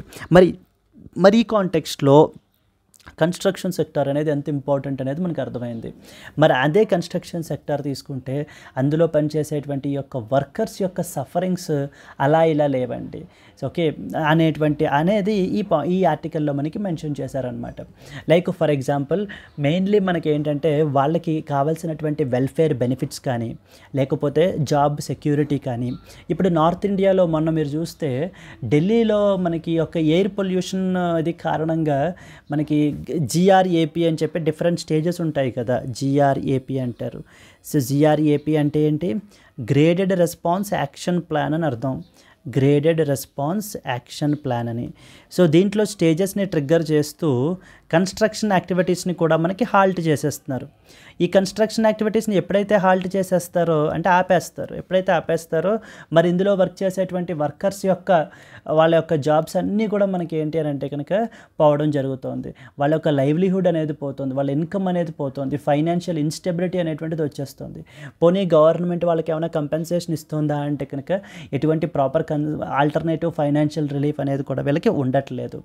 చాలామంది రిజిస్టర్ అవ్వడానికి కూడా ఏంటి అని అంటే కనుక చాలా డిఫికల్ట్ ప్రొసీజర్స్ అనేటువంటివి పెడుతున్నారు అంటూ మనకి ఇక్కడ ఆధార్ మనకి రాస్తున్నారు. ఎగ్జాంపుల్ మనకి ఎక్కడైనా సరే ఒక కన్స్ట్రక్షన్ వర్కర్గా మనకి రిజిస్టర్ అవ్వాలి అని అంటే కనుక వాళ్ళ యొక్క ఆధార్, నెక్స్ట్ వాళ్ళ యొక్క ప్రూఫ్ ఆఫ్ రెసిడెన్స్ ఎక్కడ ఉంటున్నారు, నెక్స్ట్ వచ్చేసి రెంటల్ అగ్రిమెంట్స్, ఇలాంటివన్నీ అడుగుతూ ఉండడం వలన వీళ్ళు కన్స్ట్రక్షన్ వర్కర్స్ ఏమవుతుంది, వీళ్ళు ఒకటే చోట ఉండరండి. ఒక పర్టికులర్ అక్కడ ఒక కన్స్ట్రక్షన్ యాక్టివిటీ అయిపోయిన తర్వాత అక్కడి నుంచి వేరే స్టేట్ మూవ్ అవ్వాలి, పని ఉంది అంటే వాళ్ళ కాంట్రాక్టర్ అక్కడికి తీసుకెళ్తే కనుక అక్కడికి మూవ్ అయిపోతారు, అక్కడి నుంచి ఇంకో స్టేట్కి మూవ్ అయిపోతూ ఉంటారు. దాని వలన ఏమవుతుంది, వీళ్ళకంటూ ఒక పర్మనెంట్ రెసిడెన్స్ అనేటువంటిది ఉండదు. మరి ఎప్పుడైతే పర్మనెంట్ రెసిడెన్స్ అడ్రస్ ప్రూఫ్ ఉండదో వీళ్ళు ఇలాంటి స్కీమ్స్లో గవర్నమెంట్ ప్రొవైడ్ చేసేటువంటి వెల్ఫేర్ స్కీమ్స్లో రిజిస్టర్ అవ్వడానికి ఇది అవ్వట్లేదు అనమాట. అది ఫస్ట్ ప్రాబ్లం. సెకండ్ ప్రాబ్లం ఏంటంటే ఒక సర్టిఫికేట్, అంటే గత 90 రోజులుగా ఈ ఏడాదిలో మనకి ఏంటంటే కనుక ఒక 3 నెలల పాటు ఈ యొక్క కన్స్ట్రక్షన్ యాక్టివిటీ అయితే కనుక చేశాడు అనేటువంటి ఒక వ్యాలిడేషన్ సర్టిఫికేట్ ఉండాలి. ఆ వ్యాలిడేషన్ సర్టిఫికేట్ ఎంప్లాయర్స్ అయితే కనుక ప్రొవైడ్ చేయాలి. ఆ కాంట్రాక్టర్స్ వాళ్ళు కూడా మనకి ఏంటంటే కనుక ఈ సర్టిఫికేట్స్ అవి కూడా ప్రొవైడ్ చేయకపోవడం వలన కూడా చాలామంది రిజిస్టర్ అవ్వలేకపోతున్నారు. అందుకని ఇక్కడ మనకు ఆర్డర్ ఏమంటున్నారంటే ఈ ప్రొసీజర్స్ అన్నీ కూడా సింప్లిఫై చేయాలి. వర్కర్స్కి మనకి ఏంటంటే ఇప్పుడు 1 నేషన్ 1 రేషన్ కార్డ్ ఎలాగో అలాగే ఒకటే ఐడి ఉండాలి. ఒకటే ఐడి ద్వారా మనకి ఏంటంటే కనుక ఒకవేళ వాళ్ళు ఢిల్లీ నుంచి మనకి హర్యానాకి రీలొకేట్ అయినా లేకపోతే ఇంకా మధ్యప్రదేశ్కి రీలొకేట్ అయినా సరే ఐడి సేమ్ ఉంటుంది. కాబట్టి ఆ యొక్క బెనిఫిట్స్ని అక్కడ ఆ స్టేట్లో తీసుకునే విధంగా మనం అయితే కనుక చేయాలి. అండ్ ఈ యొక్క వర్కర్స్ని మనకి ఏంటి అని అంటే స్కిల్లింగ్ అనేది మనం ప్రమోట్ చేయాలి. సో మోర్ స్కిల్లింగ్ అనేది ఉండటం వల్ల ఏంటి అని అంటే మోర్ ప్రొడక్టివిటీ అనేది ఉంటుంది, మోర్ వర్కర్ రిటెన్షన్ అనేది కూడా మనకు ఉంటుంది. ఎందుకంటే L&T వాళ్ళు రీసెంట్గా మనకి ఈ యొక్క లేబర్ షార్టేజెస్ గురించి మనకి అయితే కనుక ఈ ఇష్యూ గురించి రైజ్ చేయబడడం జరిగింది. ఇక్కడ ఆర్డర్ ఏమంటున్నారంటే లేబర్ షార్టేజెస్ వచ్చేసాయి అంటే కనుక అంటే సరైన వర్కర్స్ లేరు వర్క్ చేయడానికి. ఇప్పుడు మనకి లేబర్ షార్టేజెస్ వచ్చేసాయి అని అంటే మరి వాళ్ళకంటూ ప్రాపర్ వర్క్ ప్లేస్ ఎన్విరాన్మెంట్ లేదు, వాళ్ళకంటూ బెనిఫిట్స్ లేవు. ఎప్పుడైనా కన్స్ట్రక్షన్ యాక్టివిటీ హాల్ట్ అయిపోతే కనుక వాళ్ళకంటూ ఆల్టర్నేట్ ఫైనాన్షియల్ రిలీఫ్ లేదు. మరి ఇవన్నీ లేనప్పుడు లేబర్ షార్టేజెస్ రాకుండా ఎలా ఉంటాయి? సో ఖచ్చితంగా ముందు ఈ ఇష్యూస్ అన్నిటినీ కూడా అడ్రస్ చేయండి. ఈ ఇష్యూస్ అడ్రస్ చేయటం వల్ల మనం ఏంటంటే కనుక over a period of time long పీరియడ్లో మనకి ఈ లేబర్ షార్టేజెస్ అనేటువంటి ఇష్యూ మనకైతే కనుక కంట్రోల్ అవుతుంది. And at the same time అంటే మనకి డిమాండ్కి తగ్గ సప్లై ఆఫ్ వర్కర్స్ అనేది ఉంటారు. కన్స్ట్రక్షన్ సెక్టార్ అనేది మనం ప్రొజెక్ట్ చేసిన విధంగా ఫ్లోరిష్ అవుతూ ఉంటుంది అని చెప్పి మనకి చెప్పడం జరుగుతుందండి. ఎందుకంటే కన్స్ట్రక్షన్ సెక్టార్లో మనకి వర్కర్స్ చేసేటువంటి వాళ్ళందరూ ఇన్ఫార్మల్ వర్కర్స్గా మనకి కన్సిడర్ చేయబడతారు. ఆర్గనైజ్డ్ సెక్టార్లోకి రాదు, ఇన్ఫార్మల్ సెక్టార్లోకి వస్తారు. దాని మూలన వీళ్ళకి ఎటువంటి సోషల్ సెక్యూరిటీ బెనిఫిట్స్ అవి కూడా మనకి ప్రొవైడ్ చేయబడట్లేదు. చాలామంది వీటికి కంప్లీట్లీ ఎక్స్క్లూడ్ అయిపోయి ఉంటున్నారనమాట. కొంతమందికి తెలియదు, ఒకవేళ తెలిసిన వాళ్ళకి ఈ రిజిస్ట్రేషన్ ప్రాసెస్లో అవి చాలా డిఫికల్ట్గా ఉండటం మూలాన కాంప్లికేటెడ్గా ఉండడం వలన మనకి ఏంటంటే రిజిస్టర్ అవ్వలేకపోతున్నారండి. As a result they are suffering. Next వచ్చేసి ఏంటంటే ఇంకొకటి ఈ కన్స్ట్రక్షన్కి సంబంధించినటువంటి సెస్ ఒకటి ఉంటుంది, ఈ ఫండ్ ఒకటి ఉంటుంది వీళ్ళ గురించి. అంటే అరౌండ్ 70,000 crore ఫండ్ అయితే కనుక ఉందటండి. వీళ్ళ గురించి ఖర్చు పెట్టచ్చు, అంటే వీళ్ళ యొక్క వెల్ఫేర్ గురించి ఖర్చు పెట్టచ్చు అనమాట. But completely largely underutilised. ఈ ఫండ్ని కూడా మనకి ఏంటంటే కనుక ఉపయోగించట్లేదు వీళ్ళ యొక్క వెల్ఫేర్ పర్పస్ గురించి వీటి గురించి కూడాను అంటూ ఈ ఇష్యూస్ అన్నిటి మీద కూడా మనకి మాట్లాడుతూ వే ఫార్వర్డ్ సమ్ ఇంపార్టెంట్ సజెషన్స్ని మనకి ఆథర్ ఇక్కడ మనకి ఇచ్చారండి. Clear. So that is known as the barriers which are faced by that of the construction workers అని చెప్పేసి. Let us read some important point. This article discusses the challenges which are faced by construction workers in India, particularly ఎవరు migrant labourers. COVID-19 టైంలో మనం చూసాం ఏ విధంగా migrant labourers ఏ విధంగా ఎంత హ్యూజ్గా suffer అయిపోయారో, అటు ఇటు కాకుండా ఉండిపోయారు మధ్యలో అంటూ. సో ప్రపంచం మొత్తం చూసింది, అట్లీస్ట్ ఇండియా మొత్తం మనం అయితే కనుక చూడడం జరిగిందనమాట. అంటే హౌ వల్నరబుల్ దే ఆర్ అనే విషయం మనకు అర్థమవుతుంది. Despite the sectors rapid growth. So construction sector అనేది ఫాస్టెస్ట్ గ్రోయింగ్ సెక్టారు, బట్ కానీ అంత దాని బెనిఫిట్స్ అవి కూడా మనకి ఏంటంటే కనుక యొక్క వర్కర్స్కి మనకి they are unable to reap the benefits అనేది ఆథర్ యొక్క view point. The author highlights the fragmented employment landscape, difficulty in accessing welfare benefits, and bureaucratic hurdles which prevent workers from claiming their entitlements under the legal frameworks. It also addressed the concerns about labor shortage in the industry and proposed some reforms to improve the accessibility and efficiency in the welfare distribution. అంటే author ఏమంటారంటే until and unless ఈ structural issues ఏవైతే ఉన్నాయో అవన్నీ మనం overcome చేస్తే తప్ప ఈ లేబర్ షార్టేజెస్ అనేటువంటి ఇష్యూ మనకి అలా కంటిన్యూగా పర్సిస్ట్ అవుతూనే ఉంటుంది అంటూ మనకి చెప్పడం జరుగుతుంది. So construction workers especially migrant labourers face huge job insecurity అండి. సో వీళ్ళకి జాబ్ ఇన్సెక్యూరిటీ అనేటువంటిది చాలా ఎక్కువగా మనకు అయితే కనుక ఉంటుందన్నమాట. నెక్స్ట్ వచ్చేసి ఫ్రీక్వెంట్ రీలొకేషన్స్. అక్కడ కన్స్ట్రక్షన్ యాక్టివిటీ అయిపోతే అక్కడి నుంచి ఇంకో చోటుకి, మళ్ళీ అక్కడి నుంచి ఇంకో చోటుకి ఫ్రీక్వెంట్గా రీలొకేట్ అవుతూ ఉంటారు. అండ్ వీళ్ళకంటూ ప్రాపర్ ఫైనాన్షియల్ ప్రొటెక్షన్ అనేటువంటిది లేదు. Despite the existence of Building and Other Construction Workers Act 1996, ఈ యాక్ట్ చాలా important, which mandates welfare benefits for workers, about 70,000 crore fund remain unutilized due to the administrative inefficiencies. ఈ యొక్క administrative inefficiencies వల్ల మనకి ఏంటంటే కనుక మెజారిటీ ఆఫ్ ద ఫండ్స్ అన్యూటిలైజ్డ్గానే ఉన్నాయి మనకి. అంటే ఫండ్స్ లేక సమస్య కాదండి, ఫండ్స్ ఉండి వాటిని మనకి ఏంటంటే ప్రాపర్గా యూటిలైజ్ చేయట్లేదు అనమాట వీళ్ళ యొక్క బెనిఫిట్స్ గురించి. Only 5.6 crore workers are registered with the state construction boards, leading to difficulties in accessing the benefits. So to avail the benefits, అంటే ఈ యొక్క ఇన్ఫార్మల్ సెక్టార్ లేకపోతే కన్స్ట్రక్షన్ సెక్టార్ యొక్క బెనిఫిట్స్ని మనకి అవైల్ చేయాలి అని అంటే కనుక వీళ్ళకంటూ ఇందాక చెప్పాను కదా ఒక ఎంప్లాయ్మెంట్ సర్టిఫికేట్ ఉండాలి, proving that they have worked for at least 90 days in a year. 90 రోజుల పాటు వీళ్ళు వర్క్ చేశారు అంటూ ఒక వ్యాలిడేషన్ సర్టిఫికేట్ అనేటువంటిది ఉండాలి. ఇది లేకపోవడం వలన ఇంకొక సమస్య, బెనిఫిట్ రిజిస్టర్ అవ్వలేకపోతున్నారు. రెండోది వీళ్ళకి పర్మనెంట్ అడ్రసెస్ అనేటువంటివి ఉండవు. And necessary documents like birth certificates, residence proofs, rental agreements ఇవేవి కూడా ఉండకపోవడం వలన కూడా వీళ్ళు మనకి గవర్నమెంట్ ప్రొవైడ్ చేసేటువంటి వెల్ఫేర్ స్కీమ్స్కి రిజిస్టర్ అవ్వలేకపోవడం జరుగుతుంది. Contractors fail to provide verification, leaving workers unable to prove their eligibility. So వీళ్ళని ఎక్కువ ఎంప్లాయ్ చేసుకున్నటువంటి కాంట్రాక్టర్స్ ఎవరైతే ఉంటారో వాళ్ళు so they are unable to provide the verification. దాని వలన ఏంటంటే దేవర్ రెండర్డ్ ఇన్ఎలిజిబుల్. సో మీరు ఒక పక్కన మీకు ఏంటంటే అడ్రస్ ప్రూఫ్ లేదు, లేకపోతేనేమో ఇటు రెంటల్ అగ్రిమెంట్స్ కానీ, proof of residence, birth certificates ఇవి లేవు. రెండవది అటు 90 days ప్రిస్క్రైబ్ చేసినటువంటి ఎంప్లాయ్మెంట్ సర్టిఫికేట్ లేదు మీ దగ్గర. మరి మీరు కన్స్ట్రక్షన్ వర్కర్ కింద ఇంకెలా ఎలిజిబుల్, ఎలా రిజిస్టర్ అవుతారని చెప్పేసి వీళ్ళు రిజిస్టర్ అవ్వలేకపోవడం జరుగుతుందండి. స్టేట్ గవర్నమెంట్స్ మనకి కన్స్ట్రక్షన్ సెస్ అనేది కలెక్ట్ చేస్తాయి, కానీ 75% of the funds are unused. Migrant workers frequently move across states but welfare benefits are not interoperable, meaning registration in one state does not grant access to another. అంటే ఒక స్టేట్లో అంటే ఒక construction ఈ board దగ్గర BOCW బోర్డులో register అయినంత మాత్రాన ఇంకొక దాంట్లో మనకి ఏంటంటే కనుక బెనిఫిట్స్ అనేటువంటిది ఇవ్వబడట్లేదు. ఏ స్టేట్కి ఆ స్టేటే. సో ఒకసారి ఒక స్టేట్ నుంచి ఇంకొక స్టేట్కి మూవ్ అవుతూ ఉంటే దే వర్ రెండర్డ్ ఇన్ఎలిజిబుల్. ఈ విధంగా ఉండడం వల్ల ఏమవుతుంది, ఈ బెనిఫిట్స్ అన్నీ కూడా పోతాయి అని చెప్పేసి చాలామంది రీలోకేట్ కూడా అవ్వట్లేదు. ఎప్పుడైతే రీలోకేట్ అవ్వరో మనకి లేబర్ షార్టేజెస్ అనేటువంటివి వచ్చేస్తాయి. ఎస్, సో ఇలా లింక్ అనమాట ఇదంతా కూడా, ఇష్యూస్ అన్నీ కూడా ఒక దీని నుంచి ఇంకొక దానికి లింక్ అండి ఇదంతా కూడాను.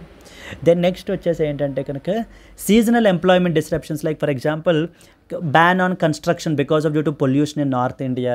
ప్రతిసారి వింటర్ వచ్చిన ప్రతిసారి మనకి ఏమవుతుందంటే ఢిల్లీలోను ఈ నార్త్ ఇండియాలో పొల్యూషన్ అనేది విపరీతంగా పెరిగిపోతుంది, ఎయిర్ క్వాలిటీ డిటారియేట్ అయిపోతుంది. అప్పుడు ఏం చేస్తారు, ఈ కన్స్ట్రక్షన్ యాక్టివిటీస్ని ఆపేస్తుంటారు. దాని మూలన వీళ్ళ యొక్క సఫరింగ్స్ అనేటువంటివి ఇంకా పెరిగిపోతూ ఉంటాయన్నమాట. It causes sudden unemployment to them and lack of digital public infrastructure hinders financial relief as well. అంటే ప్రాపర్ మనకి డిజిటల్ ఫైనాన్షియల్ ఇన్ఫ్రాస్ట్రక్చర్ లేకపోవడం వలన వీళ్ళకి ఇమీడియట్గా మనం కంపెన్సేషన్ అది కానీ లేకపోతే ఫైనాన్షియల్ రిలీఫ్ అది కూడా మనం ప్రొవైడ్ చేయలేకపోవడం జరుగుతుందండి. ఎస్, సజెషన్స్ ఏమేంటి, ఒక యూనిఫైడ్ నేషనల్ ఐడెంటిఫికేషన్ సిస్టమ్ పెట్టండి. One nation one ration card ఎలా ఉందో అదేవిధంగా వీళ్ళకి కూడా మనకి తీసుకుని రండి. ఇంటర్ స్టేట్ పోర్టబిలిటీ అనేది మెయింటైన్ చేయండి. సో దట్ ఒక స్టేట్లో ఒక స్టేట్ బోర్డుతో రిజిస్టర్ అయితే చాలు, వేరే స్టేట్లో కూడా బెనిఫిట్స్ తీసుకునే విధంగా. అప్పుడు ఫ్రీ ఫ్లో ఆఫ్ మూమెంట్ అనేది మనకు ఉంటుంది. నెక్స్ట్ వచ్చేసి ఓపెన్ సోర్స్ డిజిటల్ ప్లాట్ఫామ్స్ని అడాప్ట్ చేయండి అని చెప్తున్నారు. ఈ డాక్యుమెంటేషన్ ప్రొసీజర్లు, వెరిఫికేషన్ ప్రొసీజర్లు ఏవైతే ఉన్నాయో వాటి అంతటిని యాజ్ సింప్లిఫై యాజ్ పాసిబుల్ చేయండి. దానివల్ల more number of beneficiaries add అవుతారు. సో అట్లీస్ట్ కొంత కాకపోతే డిజర్వింగ్ పీపుల్ అయినా కూడా మనకి బెనిఫిట్ పొందుతారని చెప్పి మనకి చెప్పడం జరుగుతుంది. వాళ్ళని స్కిల్ డెవలప్మెంట్ పెంచాలి, వాళ్ళ యొక్క స్కిల్స్ని మనం ఏంటి అని అంటే కనుక ప్రమోట్ చేయాలి, ఇంకా డెవలప్ చేయాలి. అండ్ అలాగే స్కిల్స్ ఒకటి పెంచితే సరిపోదు, వర్క్ ప్లేస్ సేఫ్టీని ప్రమోట్ చేయాలి. అంటే వాళ్ళకి సేఫ్ ఎన్విరాన్మెంట్ అనేది ఉండాలి, సేఫ్ వర్క్ ప్లేస్ ఎన్విరాన్మెంట్ అనేది ఉండాలి, వాళ్ళకంటూ సేఫ్టీ ఎక్విప్మెంట్ అది కూడా ఉండాలి. ఇవన్నీ ప్రొవైడ్ చేయడం వల్ల కన్స్ట్రక్షన్ సెక్టార్ అనేది ఫ్లోరిష్ అవుతుంది. అండ్ ఆ సెక్టార్ ఎప్పుడైతే ఫ్లోరిష్ అవుతుందో వాటి యొక్క బెనిఫిట్స్ అన్నీ కూడా మనకి ఈ construction workers will also reap అని చెప్పేసి ఆదరు మాట్లాడడం జరుగుతుందండి. Clear?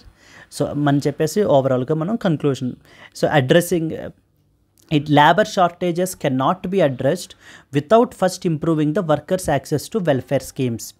Acknowledging and resolving the barriers in welfare distribution, documentation and verification is crucial to ensuring the sector's stability and as well as growth. అంటే ఇక్కడ మనం దీన్ని మెయిన్స్ పర్స్పెక్టివ్లో స్ట్రైట్ అవే construction sector గురించి అడిగితే మీరు ఈ పాయింట్స్ మెన్షన్ చేసుకోవచ్చు. ఒకవేళ అలా కాకుండా ఎస్ అండి, moving to that of the next article.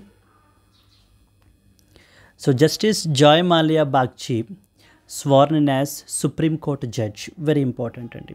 So supreme court of India అనేది మనం తీసుకుంటే కనుక supreme court of India is very important powerful institution అండి.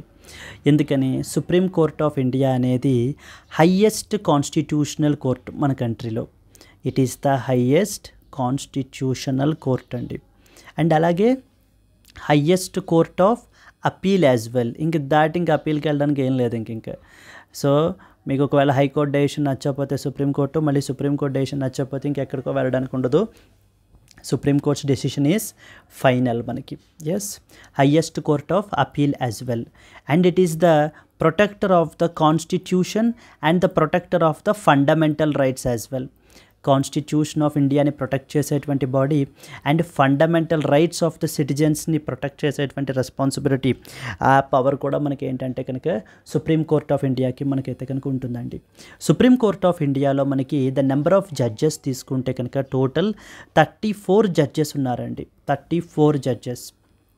సో దట్ ఈస్ 33 + 1 అనమాట. 1 is chief justice of India and the 33 వచ్చేసి other judges.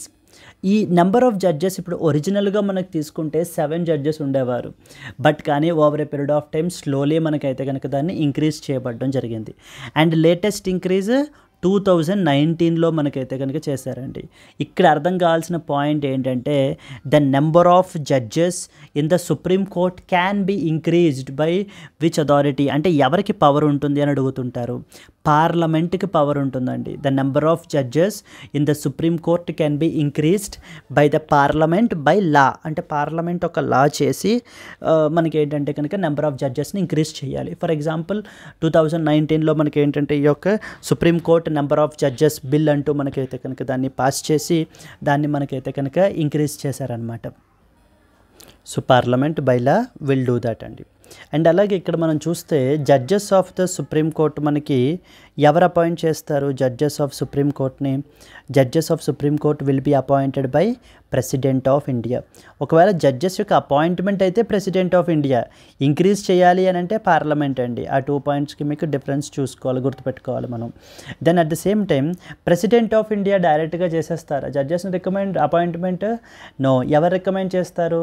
ఇందాక election commission of ఇండియాలో లాగా యూనియన్ గవర్నమెంట్ ఏమైనా రికమెండ్ చేస్తుందా? లేదండి. It was by collegium system. Collegium system అని చెప్పేసి మనకైతే కనుక ఉంటుంది.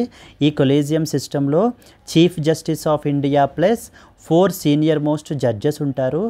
వీళ్ళు ఈ యొక్క నెక్స్ట్ ఈ జడ్జ్ ఆఫ్ సుప్రీం కోర్ట్ని అపాయింట్ చేయాలి అని అంటే కనుక వీళ్ళు రికమెండ్ చేస్తారనమాట ప్రెసిడెంట్ ఆఫ్ ఇండియాకి. అప్పుడు president of India will appoint that particular person as the మనకి judge of the supreme court. ఇక్కడ మనం చూసుకుంటే కనుక ఇక్కడ అదే రాశారు చూడండి. The supreme court collegium had recommended justice Bagchi's name to the government on March 6th. అప్పుడు మనకి ఏంటంటే కొలీజియం రికమెండ్ చేసింది. సో రికమెండ్ చేసిన తర్వాత మనకి ఏంటంటే chief judge of the supreme కోర్ట్గా మనకి అపాయింట్ చేశారు. క్లియర్. దెన్ నెక్స్ట్ వచ్చేసి మనకి ఓత్ అనేటువంటిది ఎవరిది చేస్తారు అని అంటే కనుక ప్రెసిడెంట్ ఆఫ్ ఇండియా చేస్తారండి. But president of India can ask other person as well to do that. ఇక్కడ మీరు చూస్తే కనుక justice Joy Malya Bagchi was sworn in by chief justice of India Sanjiv Khanna as a supreme court judge.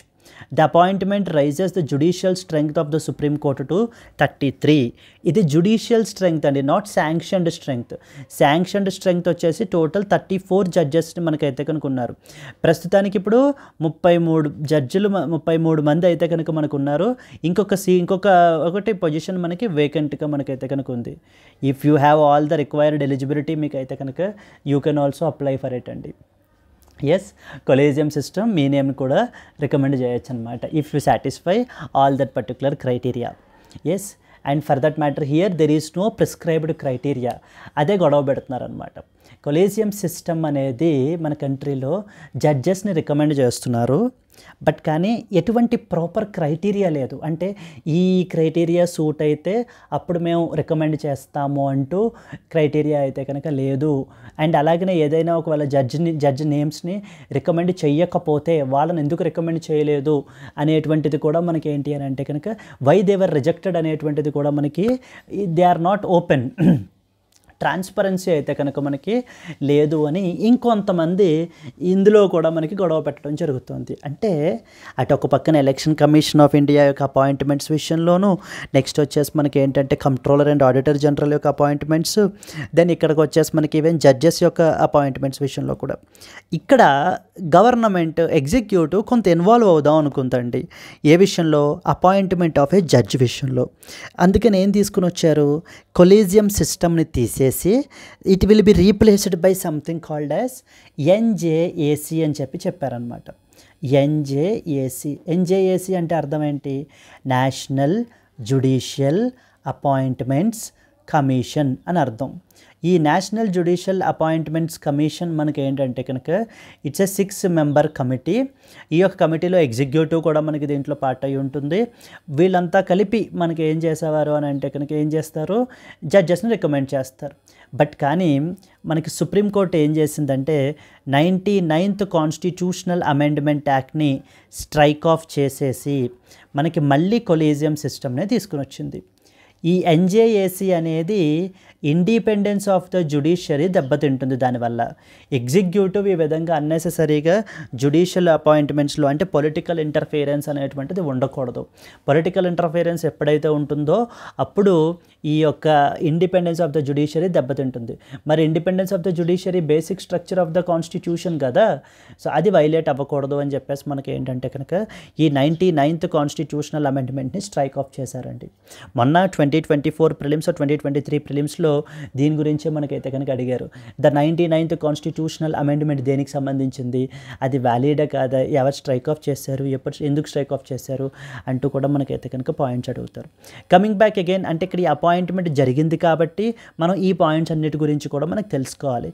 So ఇప్పుడు మన fundamental రైట్స్ని protect చేసేటువంటి body కూడా మనకి supreme court of ఇండియానే. ఇప్పుడు పార్ట్ 3 ఉంది కదా ఫండమెంటల్ రైట్స్. అని చెప్పేసి. పార్ట్ 3లో మనం తీసుకుంటే article 12 to 35 of the constitution.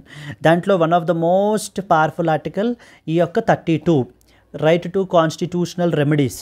So ఇది యూజ్ చేసి మనకి ఏంటంటే కనుక గవర్నమెంట్ సుప్రీంకోర్టు రిట్స్ని ఇష్యూ చేయొచ్చు అనమాట. రిట్స్ని ఇష్యూ చేయొచ్చండి. Clear? So these are some of the important points that you're expected to do. అయితే కలకత్తా హైకోర్టు నుంచి ఇప్పటిదాకా మనకి ఏంటి అని అంటే కనుక ఏ సీజేఐ కూడా లేరు. రిప్రజెంటేషన్ కలకత్తా హైకోర్టు నుంచి చాలా తక్కువగా ఉంది. లాస్ట్ టైం 2013లో జస్టిస్ ఆల్టమాస్ కబీర్ మనకైతే కనుక ఉన్నారు. మళ్ళీ అప్పటి నుంచి ఎవరు కూడా మనకి ఏంటి అని అంటే కనుక కలకత్తా హైకోర్టు నుంచి రిప్రజెంటేషన్ లేదు అని చెప్పేసి కూడా మనం ఈ యొక్క జాయ్ మాలియా బాగ్చి యొక్క నేమ్ని కొలీజియం సిస్టమ్ కన్సిడర్ చేసామని చెప్పేసి మనకి చెప్పడం జరుగుతుంది. Clear? Anyway here you should understand that appointments విషయానికి వచ్చేసరికి కొలీజియం సిస్టమ్ ద్వారా మనకి అపాయింట్మెంట్స్ అనేవి జరుగుతాయి. ఆ కొలీజియం సిస్టమ్ రికమెండ్ చేస్తుంది, ప్రెసిడెంట్ మనకు అపాయింట్ చేస్తారు. చాలామంది ఈ రోజుకి కూడా కొలీజియం సిస్టమ్ని డిస్ప్యూట్ చేస్తున్నారనమాట. కొలీజియం సిస్టమ్ అనేది ఉండకూడదు, జడ్జెస్ కెనాట్ అపాయింట్ జడ్జెస్, ఇక్కడ ట్రాన్స్పరెన్సీ లేదు అంటూ మనకి దీని మీద కూడా అలిగేషన్స్ తీసుకుని వస్తున్నారు. Now let us read important points. So Justice Joy Malia Bagchi has been appointed as a judge of Supreme Court of India, thereby raising the total judicial strength of the apex court to 33. ప్రస్తుతం 33 members ఉన్నారు. ఇంకొక position అయితే మనకి వేకెంట్గా ఉందండి. Now tell me one thing, ఇప్పుడు judges total sanction strength 34 కదా. ఇప్పుడు దీన్ని ఫర్ ఎగ్జాంపుల్ 40కి పెంచుదాం అనుకుంటున్నారు. మరి ఎందుకంటే ఎగ్జాంపుల్ అనుకోండి, this is not a proposal అండి, ఏమీ ప్రపోజల్ ఏం లేదు, జస్ట్ హైపోథెటికల్ ఎగ్జాంపుల్ అంతే. ఎందుకంటే డౌన్ ద లైన్ ఖచ్చితంగా పెంచుతారు. పెండెన్సీ ఆఫ్ ద కేసెస్ మనకి పెరిగిపోతున్నాయి అనేటువంటి ఉద్దేశంతో జడ్జెస్ని మనకైతే కనుక నెంబర్ ఆఫ్ జడ్జెస్ని పెంచాలి, స్ట్రెంగ్త్ పెంచాలి అని 34 to 40 చేద్దాం అనుకుంటున్నారు. ఎవరికి పవర్ ఉంటుందండి? ప్రెసిడెంట్కే కదా పవర్ ఉండేది. Is it true? రాంగ్ అండి. It is the parliament which has the power that by law 34 నుంచి 140కి మనకి అప్పుడైతే కనుక ఇంక్రీజ్ చేస్తారనమాట. 40 is just a number, it can be to any other number, it can be to 37, it can be to 40, it can be to 45, any other number increase చేయొచ్చు. ఓకేనా? ప్రస్తుతానికి 34 members ఉన్నారు. His appointment was recommended by the supreme court collegium and he was sworn by the chief justice of India Sanjiv Khanna. So justice Bagchi previously served as a judge of Calcutta high court, is expected to become the chief justice of India as well by May 2031. This is another important point అండి. So ఈ యొక్క Bagchi has a huge tenure ఇప్పుడు మనకి. Now he is expected that 2031లో మనకి ఏంటంటే కనుక ఈయన మన కంట్రీకి చీఫ్ జస్టిస్ ఆఫ్ ఇండియాగా కూడా మనకి ఏంటి అని అంటే కనుక he is expected to become the chief justice as well అనే పాయింట్ మనకి చెప్పడం జరుగుతుంది. Yes. So he served as a Calcutta High Court before elevation. So the last CJI from Calcutta High Court was Justice Altamas Kabir, so retired 2013. Bagchi's name was recommended by collegium system. Strength చూడండి, the sanctioned strength of the Supreme Court is 34 judges అంటే including Chief Justice of India, that is 33 plus 1. The Supreme Court number of judges bill 2019 increased this strength from 31 to 34. అంటే 2019లో మనకి 31 judges ఉండేవారు, అంటే 30 plus 1 ఉండేవారు, దాన్ని మనకి ఏంటంటే 34 మనకి చేయబడడం జరిగింది.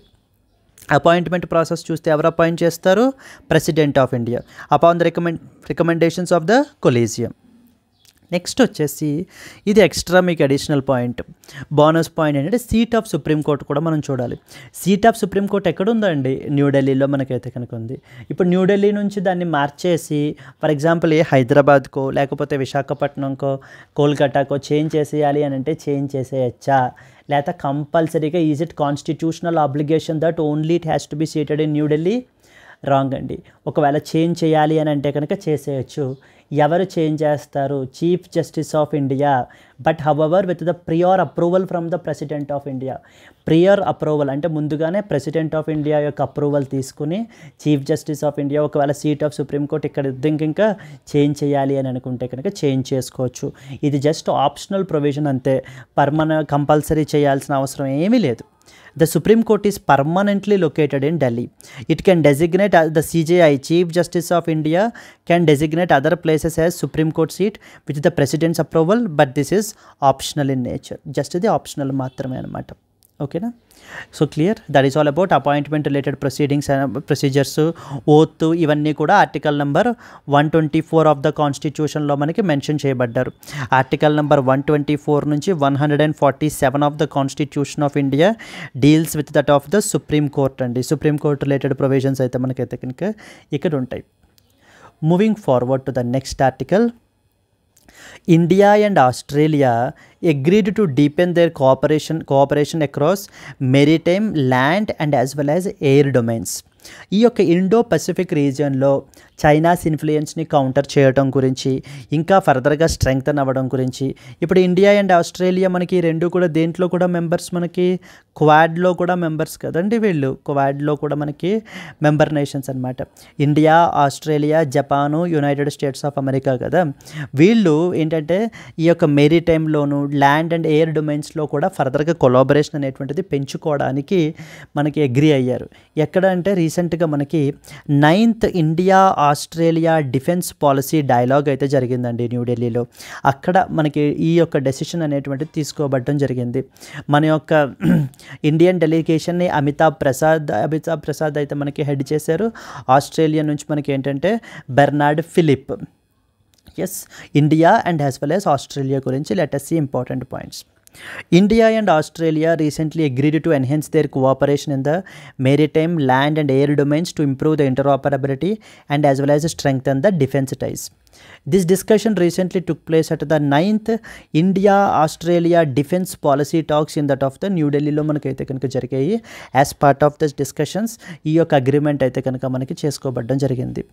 ఈ రెండు కంట్రీస్ కూడా మెరిటైమ్ సెక్టార్లోను, ల్యాండ్ అండ్ ఎయిర్ డొమైన్స్లో ఫర్దర్గా కొలాబరేషన్ పెంచుకోవాలి, ఇన్ఫర్మేషన్ ఎక్స్చేంజ్ అనేది ఉండాలి, sharing of expertise and as well as knowledge ఉండాలి అంటూ మనకి చెప్పడం జరిగిందండి. Like for example reciprocal information sharing, defence deployments, industry, technology collaborations, ఇవన్నీ కూడా మనకి డిస్కస్ చేయబడడం జరిగింది.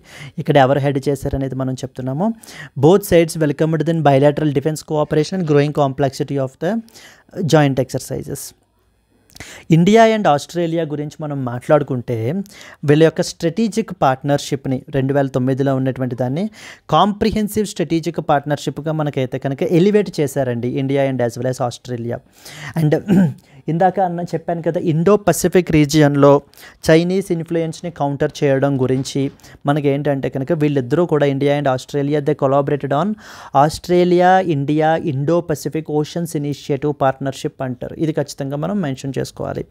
సో అంటే ఈ పాయింట్స్ ఏవి కూడా మనకి ఇచ్చిన ఆర్టికల్లో మనకి లేవు, but additional out of box points మనకి తెలియాలన్నమాట. ఇవన్నీ కూడా ఎగ్జామ్ పర్స్పెక్టివ్లో, లైక్ ఇండియా ఆస్ట్రేలియా గురించి, బైలాటరల్ రిలేషన్స్ గురించి మెయిన్స్ పర్స్పెక్టివ్లో ఇచ్చినప్పుడు మనం ఏంటంటే ఇక్కడికి ఇవి మెన్షన్ చేయగలగాలి. అండ్ అలాగే ఇండియా అండ్ ఆస్ట్రేలియా మధ్యన ఫ్రీ ట్రేడ్ అగ్రిమెంట్ ఉందండి, that is economic cooperation and as well as the trade agreement అని చెప్పేసి. ఇది మనకి ఏంటంటే the first FTA that is signed by India with a developed country in a decade. So మొన్న 2022లో మనకి రీసెంట్గా ఇది ఇంప్లిమెంటేషన్లోకి వచ్చింది. It came in to force. అంటే ఫ్రీ ట్రేడ్ అగ్రిమెంట్ వల్ల ఏమవుతుంది, మ్యూచువల్గా మనకి టారిఫ్స్ అనేటువంటిది వేసుకోకుండా, ఎటువంటి టారిఫ్ బ్యారియర్స్ మనం పెట్టకుండా ఫ్రీ ఫ్లో ఆఫ్ ట్రేడ్ అనేటువంటిది మనం మెయింటైన్ చేస్తాం కదా. ఇప్పుడు అదే కదా యునైటెడ్ స్టేట్స్ ఆఫ్ అమెరికా తోటి బైలాటరల్ ట్రేడ్ అగ్రిమెంట్ మనం చేయడం జరుగుతుంది. దీనివల్ల ఏమైందంటే 96% of the India's exports to Australia మీద జీరో డ్యూటీ, అంటే ఎటువంటి ట్యాక్స్ విధించట్లేదు. 85% of Australia's exports to India మీద కూడా ఎటువంటి ట్యాక్స్ మనకి విధించట్లేదు. దీని మూలాన ఏమైంది, ట్రేడ్ అనేటువంటిది సో చాలా బాగా ఫ్లోరిష్ అయిందని చెప్పేసి మనకి చెప్తున్నారు. Then supply chain resilience initiative అని చెప్పేసి తీసుకుని వచ్చారండి. ఏ countries, India, Australia, Japan. It is a trilateral partnership with Japan to ensure enhance supply chain resilience in the Indo-Pacific region. అంటే ఇప్పుడు క్రిటికల్ మినరల్స్ లాంటివి ఉంటాయి, వాటి మీద మనం తీసుకుంటే చైనా లాంటి దేశాల మీద విపరీతంగా ఆధారపడ్డాం. అలా ఒక కంట్రీస్ మీదనే ఆధారపడకుండా సప్లై మన యొక్క డైవర్సిఫై చేసుకోవాలి. ఎందుకంటే ఒకటే కంట్రీ మీద ఆధారపడితే రేపటి రోజున అదే ఏమైనా దాంతో ఏమైనా ఇష్యూ వస్తే కనుక అది అడ్వాంటేజ్ తీసుకుంటుంది. పర్టికులర్లీ చైనా లాంటి కంట్రీస్ అయితే ముందే తీసుకుంటాయి. సో ఎప్పుడో తీసుకోవడం అనేది ఆల్రెడీ తీసుకుంటున్నాయి కూడా అనమాట. ఎందుకంటే చైనా మీదన United States of America, European Union వీళ్ళందరూ దేశాలన్నీ కూడా ఈ క్రిటికల్ మినరల్స్కి సంబంధించి వీటన్నిటి మీద ఆధారపడ్డారనమాట. చైనా ఏం చేసింది ఇప్పటిదాకా చాలా సిగ్నిఫికెంట్గా బిలియన్స్ ఆఫ్ డాలర్స్ ఇన్వెస్ట్ చేసేసి ఇందులో క్రిటికల్ మినరల్ సెక్టార్లో ఇప్పుడు ప్రపంచంలోనే అది ప్రాసెసింగ్ క్యాపబిలిటీస్లోను రిజర్వ్స్లోను చైనా టాప్ పొజిషన్లోకి మనకైతే కనుక వచ్చేసి ఇప్పుడు మిగతా దేశాలని శాసిస్తోందనమాట. Yes, supply chain resilience initiative అనేది అనదర్ సచ్ ఇనిషియేటివ్. ఈ 2 కంట్రీస్ కూడా మనకి క్వాడ్లో మెంబర్ నేషన్స్, కామన్వెల్త్లోను, Indian Ocean Rim Association, ASEAN Regional Forum etcetera. And Australia మన యొక్క ఎపెక్లో మెంబర్షిప్ కూడా. India is not part of APEC అండి, ఏషియా పసిఫిక్ ఎకనామిక్ కోఆపరేషన్ అంటారు. ఇండియా మనకి దాంట్లో మెంబర్ కాదు, సరిగ్గా గుర్తుపెట్టుకోండి. ఏషియా పసిఫిక్ ఎకనామిక్ కోఆపరేషన్ అంటారు. Asia Pacific economic cooperation India is not a member. And similarly మనం ఏంటంటే ASEAN association of south east Asian nations, so దీంట్లో కూడా మనం మెంబర్ కాదండి. ఓకేనా, ఆసియాన్లో మెంబర్ కాదు, ఏషియా పసిఫిక్ ఎకనామిక్ కోఆపరేషన్లో మెంబర్ కాదు. ఈ విధంగానే అడుగుతుంటారు, 4-5 ఆర్గనైజేషన్ల పేర్లు ఇచ్చేసి ఇండియా వేటిలో మెంబర్ కాదు అని చెప్పేసి అడుగుతూ ఉంటారు. మనము ఎస్సీఓ షాంఘై కోఆపరేషన్ ఆర్గనైజేషన్లో మెంబరే. నెక్స్ట్ వచ్చేసి ఈఏఎస్ అంటే ఈస్ట్ ఏషియా సమిట్ అంటారు, దాంట్లో మనం మెంబరే. బ్రిక్స్లో ఇండియా ఈజ్ ఏ మెంబర్ అండి. So then we have the basic group అని చెప్పేసి ఉంటుందన్నమాట, క్లైమేట్ చేంజ్కి సంబంధించి. అందులో కూడా ఇండియా అయితే కనుక మెంబరే, బేసిక్ గ్రూప్ అని చెప్పేసి ఉంటుంది. So G20 India is a member. Clear. ఈ విధంగా మనకి ఏంటంటే కనుక Quad India is a member, IORA India is a member, BIMSTEC India is a member. ఇవన్నిట్లోనూ కూడా మనకి ఇండియా మనకి మెంబరే. Yes. So the collaboration in the WTO 5 interested parties. Next critical minerals partnership అని కూడా మనకైతే ఉందన్నమాట. India to facilitate India's investments in Australian lithium, cobalt and rare earth projects. ఎందుకంటే ఆస్ట్రేలియా కూడా మనకి ఏంటంటే కొన్ని క్రిటికల్ మినరల్స్లో పర్టికులర్లీ లిథియము, కోబాల్ట్ వీటిల్లో మనకి చాలా సిగ్నిఫికెంట్ లీడర్ అనమాట ఇది కూడా మనకి. అందుకని చెప్పేసి మనకి ఏంటంటే క్రిటికల్ మినరల్స్ పార్ట్నర్షిప్ అని చెప్పేసి మనం సైన్ చేసుకున్నాం, India and as well as Australia. Then మొన్న లాస్ట్ టైం మనకి ఏంటంటే కనుక మొన్న G20 సమ్మిట్ జరిగింది కదండి. G20 సమ్మిట్ జరిగినప్పుడు మనకి ఏంటంటే ఇండియా ఆస్ట్రేలియా సైడ్ లైన్స్లో మనకైతే కనుక మీట్ అయ్యారు. రెన్యూవబుల్ ఎనర్జీకి సంబంధించినటువంటి India Australia renewable energy partnership అనేటువంటి దాన్ని మనకి లాంచ్ చేశారు. సోలార్ ఫోటోవాల్టాయిక్స్ని, గ్రీన్ హైడ్రోజన్ని, ఎనర్జీ స్టోరేజ్ టెక్నాలజీస్ని ప్రమోట్ చేయడం గురించి. నెక్స్ట్ వచ్చేసి ఆస్ట్రేలియా ఇండియా బిజినెస్ ఎక్స్చేంజ్ అని చెప్పేసి మనకి ఏంటంటే కనుక ఈ యొక్క ప్రోగ్రామ్ని ఇంకొక 4 సంవత్సరాల పాటు మనకైతే కనుక ఎక్స్టెండ్ చేశారు. ఫర్దర్గా బిజినెస్ గ్రోత్ అండ్ పార్ట్నర్షిప్ అనేటువంటిది ప్రమోట్ అవ్వడం గురించి. Yes, this is another important article. How do India and Australia's defence and economic engagements under the comprehensive strategic partnership contributes to region's security and trade in the Indo Pacific region. Indo Pacific is not exactly defined అండి, but Indo Pacific రీజియన్లో ఈ ఉన్న countries అన్నిటికీ కూడా కావాల్సింది ఏంటంటే free and as well as open Indo Pacific అనేటువంటిది కావాలి అని ఇప్పుడు ప్రతి కంట్రీ కూడా మనకి ఇది చేస్తుంది. చైనా లాంటి దేశాలు ఇలా అగ్రెసివ్ బిహేవియర్ అనేటువంటిది ఇది మనకి వర్క్ అవ్వదు ఆ విధంగా మనకి అని చెప్పి మనకి సో దేశాలన్నీ కూడా మనకు ఉన్నాయి. మనకి moving to the next article, editorial అండి. New Delhi's perilous recalibration with the Taliban. Perilous అంటే మనకు అర్థం ఏంటంటే full of danger or high risk అని చెప్పడాన్ని మనం పెరిలస్ అనొచ్చు. Full of danger or high risk. Yes. So ఇక్కడ ఏంటంటే మనకి తాలిబాన్ తోటి ఇండియా స్లోలీ మనకి ఏంటంటే కనుక తాలిబాన్ రెజైమ్ని జనరల్గా చాలా కంట్రీస్ మనకి రికగ్నైజ్ చేయట్లేదు. So it's not a democratic form of government అసలు అని చెప్పేసి నా ఈ కాంటెక్స్లో ఇండియా మనకి ఏం చేస్తుంది అని అంటే కనుక so slowly recognising the Taliban as well and వాళ్ళతో నెగోషియేట్ అయితే కూడా అవ్వడానికి ప్రయత్నాలు అయితే కనుక చేస్తోంది. Attempts they are significant attempts కూడా మనకైతే కనుక చేస్తోంది. ఇది అంత కరెక్ట్ కాదు, ఇది చాలా రిస్క్తో కూడుకున్నటువంటి విషయం ఇది అంటూ మనకి ఇక్కడ ఆర్డర్ రాసుకుని రావడం జరుగుతుందండి. Yes, let us discuss some other important points. Yes అండి, అదర్ ఇంపార్టెంట్ పాయింట్స్ ఏంటంటే మన న్యూఢిల్లీలో ఆఫ్ఘనిస్తాన్కి సంబంధించినటువంటి embassy, so that is embassy అయితే కనుక ఉంటుందన్నమాట న్యూఢిల్లీలో. దానికి సంబంధించినటువంటి ఎన్వాయ్ని, అంటే తాలిబాన్కి సంబంధించిన ఎన్వాయ్ని మనకి ఏంటంటే కనుక ఇక్కడ ఎలవ్ అయితే కనుక చేయడానికి మనం అయితే కనుక సిద్ధపడ్డాము. దెన్ నెక్స్ట్ వచ్చేసి మొన్న దుబాయ్లో మన యొక్క foreign secretary Vikram Misri and అలాగే తాలిబాన్ ఫారిన్ మినిస్టర్ తోటి మనం అయితే కనుక మీట్ అయ్యి ఇంకా ఫర్దర్గా మనకి రిలేషన్స్ అనేటువంటివి ఇంకా ఫర్దర్గా స్ట్రెంగ్తన్ చేయాలి అని చెప్పేసి మనం అయితే చూడటం జరుగుతుంది. ఇక్కడ ఆధార్ ఏమంటున్నారంటే, ఇక్కడ ఇప్పుడు ఇతర దేశాలు కానీ యునైటెడ్ నేషన్స్ కానీ తాలిబాన్ ఏ విధంగా వాళ్ళ దేశంలో ఉండేటువంటి విమెన్ని, గర్ల్స్ని ఏ విధంగా ట్రీట్ చేస్తోంది అని. అంటే ఫర్ ఎగ్జాంపుల్ ఇక్కడ మనకు ఆధార్ ఏం రాశారు అని అంటే కనుక with around 1.4 million school age గర్ల్స్కి వాళ్ళ యొక్క రైట్ టు ఎడ్యుకేషన్ అనేటువంటిది డినై చేశారు. అండ్ చాలా జాబ్స్కి విమెన్ వర్ కంప్లీట్లీ బ్యాండ్ అండి. అండ్ వాళ్ళు మనకి ఏంటి అని అంటే కనుక బ్యూటీ పార్లర్స్కి వెళ్ళకూడదు, నేషనల్ పార్క్స్కి వెళ్ళకూడదు అంటూ మనకి ఏంటి అని అంటే కనుక వాళ్ళ మీద బ్యాన్ అయితే కనుక విధించారు. ఈ విధమైనటువంటి క్రూయల్ స్టెప్స్ అనేటువంటిది తాలిబాన్ తీసుకుంటుంది. ఈవెన్ యునైటెడ్ నేషన్స్ కూడా దీన్ని మనకి ఏంటంటే జెండర్ అపార్థైడ్ అంటూ మనకి క్రిటిసైజ్ కూడా చేయడం జరిగింది. అంటే ఈ పాయింట్లో తాలిబాన్కి సపోర్ట్గా మనం వెళ్ళినట్లయితే ఆఫ్ఘనిస్తాన్లో మన ఇన్ఫ్లుయెన్స్ పెంచుకోవచ్చు అని చెప్పేసి ఇండియా అనుకుంటున్నట్టుంది. అది చాలా రిస్కీ మూవ్ అది అని చెప్పేసి ఇక్కడ మనకి ఆర్డర్ వార్న్ చేస్తున్నారండి ఇండియన్ గవర్నమెంట్ని. ఏ విధంగా, ఎందుకంటే ఆల్రెడీ చైనా మనకి ఏంటంటే తాలిబాన్తో ఇన్వాల్వ్ అయ్యి ఉంది. రష్యా వాళ్ళు మనకి ఏంటి అని అంటే కనుక వాళ్ళు ఇన్ఫ్లుయెన్స్ పెంచుకున్నారు. వాళ్ళ హోమ్ కంట్రీస్లో ఈ యొక్క ఐఎస్ వల్ల, అంటే ఇస్లామిక్ స్టేట్ వల్ల, ఐసిస్ అంటారు, వీళ్ళ వల్ల అటాక్స్ అవి కూడా మనకైతే కనుక జరిగాయి. మరి ఇలా చూసుకుంటే నెక్స్ట్ ఫైరింగ్ లైన్లో ఉన్నది ఇండియానే. ఎందుకంటే ఇప్పుడు ఇండియాయే ఈ ఆఫ్ఘనిస్తాన్లో ఇన్వాల్వ్ అవ్వాలి, ఆఫ్ఘనిస్తాన్లో తన ఇన్ఫ్లుయెన్స్ని పెంచుకోవాలి అంటూ మనకైతే కనుక చూస్తోంది. కాబట్టి దయచేసి ఇంత రిస్క్ అయితే కనుక తీసుకోవాల్సిన అవసరం లేదు.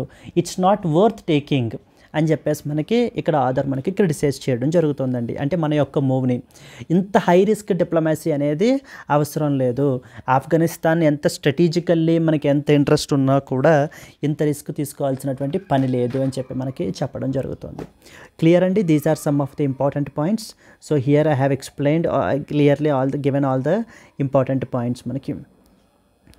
Clear. So China's influence in the Afghanistan, China already మనకి ఏంటంటే మల్టిపుల్ స్టెప్స్ అయితే కనుక తీసుకుంది. అండ్ అలాగే Belt and Road Initiative China వాళ్ళది ఉంది కదా మనకి, Belt and as well as Road Initiative అంటారు. సో దీని అండర్లో కూడా మనకి ఏంటంటే తాలిబాన్ని కూడా సో పెరుగుతోంది అని చెప్పేసి మనకి చెప్పడం జరుగుతుంది. This move could bring the Afghanistan into the China's sphere of influence, thereby prompting India to act strategically to counterbalance it. Pakistan Taliban relations కూడా కంప్లీట్లీ బ్రేక్ డౌన్ అయితే కనుక అయిపోయాయి అంటూ మనకి. సో పాకిస్తాన్ గురించి రష్యా ఎగ్జాంపుల్, చైనా ఎగ్జాంపుల్ ఇవన్నీ చూపిస్తూ the Islamic state వాళ్ళు they have intensified the terror attacks అయితే కనుక ఇంటెన్సిఫై చేస్తున్నారు అంటూ మనకి అయితే కనుక ఎగ్జాంపుల్స్ మనకి చెప్పడం జరుగుతుందండి. ఏ విధంగా మాస్కోలో మనకి అటాక్స్ క్యారీ అవుట్ చేస్తున్నారు, చైనాలో ఏ విధంగా అటాక్స్ క్యారీ అవుట్ చేస్తున్నారు. ఇండియా ఈ విధంగా మనం ఇన్వాల్వ్ అవ్వాలి అని చెప్పేసి అనుకుంటూ ఉంటే కనుక most possibly India may also be A target next. India must be cautious in its engagement with Taliban, ensuring that security risks are addressed before deepening the ties అని చెప్పేసి మనకి చెప్పడం జరుగుతుంది. So we should leverage international partnership to prevent Afghanistan from being a safe haven for that of the terrorists. New Delhi should learn from China and Pakistan's past experiences, as both the countries have suffered from their engagement with the Taliban. Taliban తోటి engage అయ్యి ఇవి ఏ విధంగా suffer అయ్యాయి అనేటువంటిది మనకు కళ్ళకు కట్టినట్టు కనిపిస్తుంది. వాళ్ళ దేశాల్లో ఈ యొక్క ఐఎస్ ఇస్లామిక్ స్టేట్ వాళ్ళ అటాక్స్ అవి కూడా మనకి జరుగుతున్నాయి. మళ్ళీ మనం ఇవన్నీ తెలిసి కూడా మనం ఆఫ్ఘనిస్తాన్లో ఇన్ఫ్లుయెన్స్ పెంచుకుందాం అనేటువంటి ఆలోచన అనేది కరెక్ట్ కాదేమో అంటూ మనకి ఆధార్ మనకి చెప్పబడడం జరుగుతుందండి. Clear. So this is what is the another important article. Yes అండి, coming to the today's question, consider the following. 1. East Asia Summit. 2.